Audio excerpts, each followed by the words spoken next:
All right, welcome back, everyone. Joining us this morning, we have Meagan Staton from Michigan Works. Thank you for coming in, Meagan. Thank you, Vicki. Now, we've got a lot of graduates who are going to be coming out of Northern, Tech, Gogebic, Bay, all over the UP. There's also people out there that are still looking for jobs. Resumes are so important. Very important. You know, now if a person is developing resumes, I found a couple of examples, and I thought a nice way to take a look at this would be for you to tell us what's good and bad about them. So if we can take a look at the first resume we've got pulled up here, let's pull that up if we can, and tell us what's good and bad about a resume that looks like that.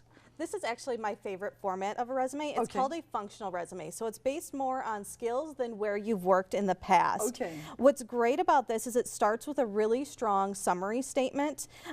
Summary statements are something that's coming to become more popular than the typical objective. Right. Something that encapsulates you in one sentence.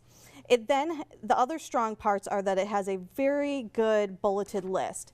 You can get the most information out in the neatest, cleanest, organized way. What's great about this format and what it really demonstrates to us is that you can do anything on your resume as long as it's neat, clean, and organized. If you skip down to where it says professional experience, you can see it started with really strong action verbs: directing, managing, accomplished.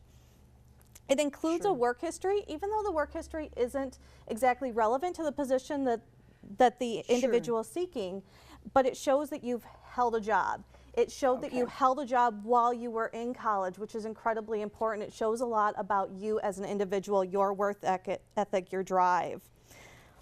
Okay, now the second resume though it looks completely different. This is obviously on resume number 2. This is a person who's had a little bit of work experience there. They did that little pop of color. Is that a good thing to do?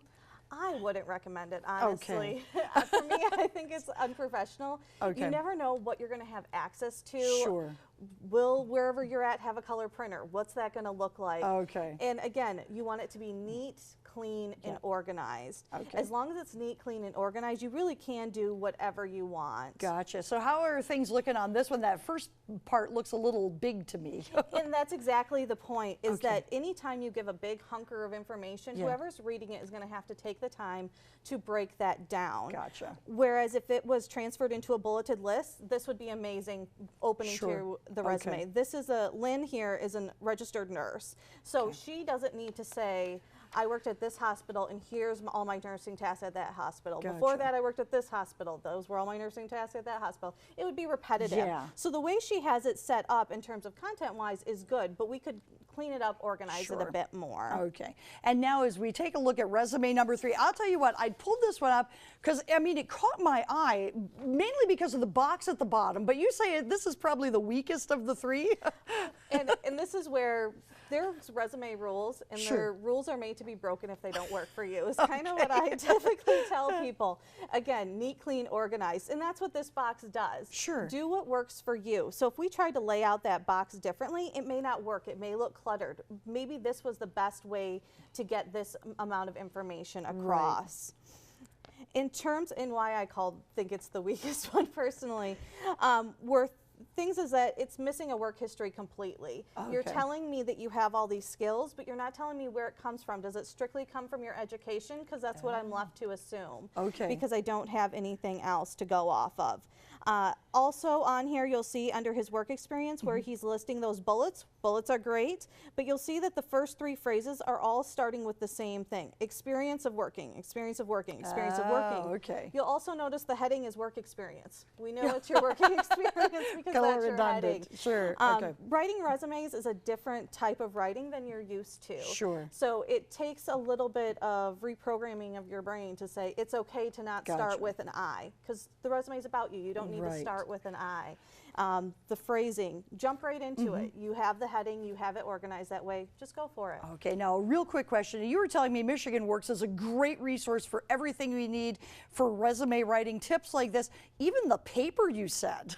Yeah, everything at our office is free. So you can use us as your home office away from home, the place you go to work to look for work.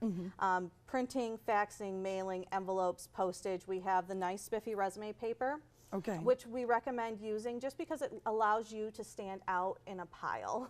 Okay. When you're looking at that big stack of applications, resumes, what's going to make you stand out? And if you have that higher quality paper, it can help you with a little bit of that edge. Okay.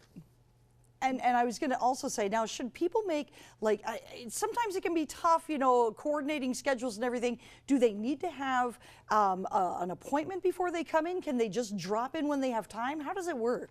No appointments necessary. Come on in anytime. We're open Monday through Friday, 8 to 5, except for Mondays we open at 9, and Wednesdays we're open till 7. Oh, so wow. we're always open Wednesdays, that extended 5 to 7, to allow for people that do possibly have that 8 to 5 but are still looking for additional work. Okay, now real quick, and this is a big one because a lot of college graduates are coming out saying, I can't find a job, you know, in my field of study.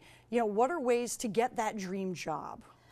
The biggest thing is to, one, realize that the skills that you did get in college, you didn't just, hopefully you didn't just go to class. You went to class and you got something out of it. Sure. You learned something, you learned a process, possibly you did an internship, possibly you did some volunteer work. All of that goes towards what you did. Hopefully, even if you had a current job, if we looked at that first resume, that's what that person was a bartender. They're looking for a job in business management. So they focused on sales. They focused on the things that they had learned, the concepts they had learned and done projects in successfully through that. The other thing too is just to pursue every opportunity that's out there, and that was for every single job seeker. Volunteer, join an organization, anything that either improves your skills or keeps your skills active is going to help you. Also, coming to see us, having that quick conversation, make us a part of your network. We're working with employers every day.